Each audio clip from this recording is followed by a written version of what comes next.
Hey there, and welcome back to the Deep Dive. Great to be here.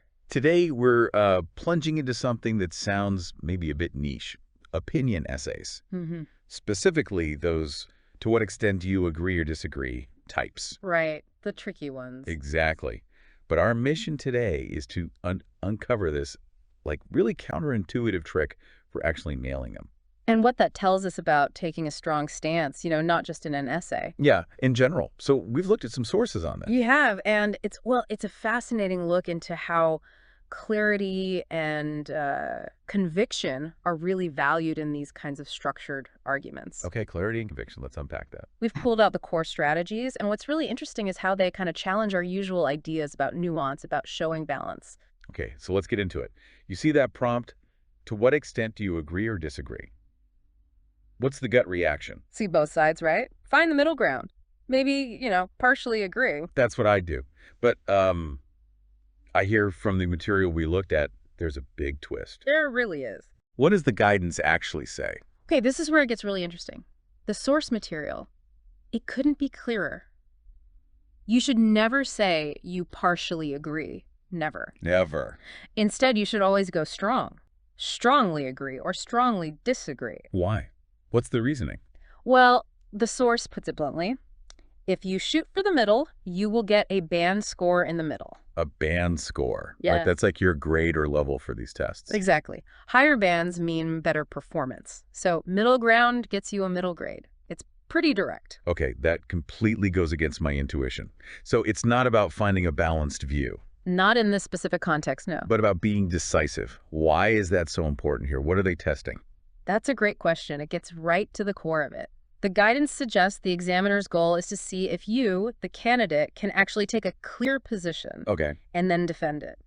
Properly defend it. So it's a test of argumentation, not exploration. Precisely. It's not about showing you understand all the viewpoints, though that's important elsewhere. Here, it's about demonstrating you can build a coherent, persuasive case for one side. It shows conviction, focus. That really does flip the script.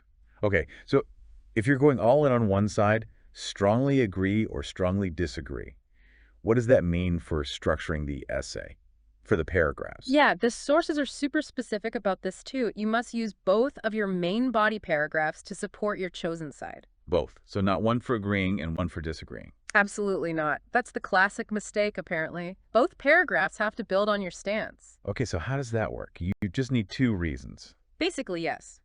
Two solid reasons that back up your overall agreement or disagreement. One reason per paragraph. And how do you link them? Often, the second paragraph will use what they call a cohesive device, just a linking word or phrase. Like furthermore or something. Exactly. Or likewise. Or another key reason is something to show you're adding another point to the same argument, reinforcing your main position. Okay, okay, let's make this concrete.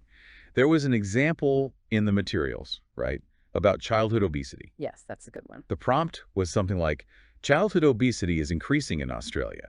Schools should monitor what students eat and their exercise. To what extent do you agree?